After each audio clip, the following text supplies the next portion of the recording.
venit aici ca să vă spun ceva ce toți trebuie să auziți. Nu sunt vorbe goale, asta vreau să știți. De ele luați seama, trebuie ca să trăiți. Lumea, ha, e așa cum este ea. Doar voi de mai puteți schimba ceva.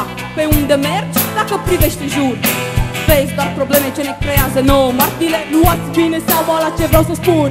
Sunt oameni care suferă în tăcere și trăiesc închiși în propria lor durere. Dar voi sunteți indiferenți, nu îi ascultați, nu îi întrebați. Mâinile de pe ei luați. Poate că și eu mă număr printre ei și strig cu toată durerea mea. Deschide ochii, deschide inima, deschide ochii, deschide inima. Deschide ochii, deschide inima.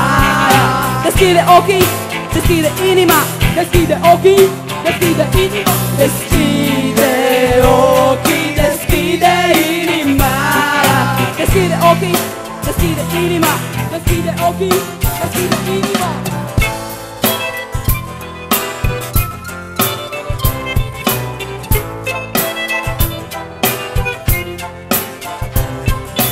Noi avem o mare dilemă. De ce ne priviți ca pe o problemă? Gândiți că vouă nu vi se poate întâmpla. Noi nu avem dreptul de a exista. HIV-ul pentru tine e un subiect tabu și la orice informare te repezi să spui nu.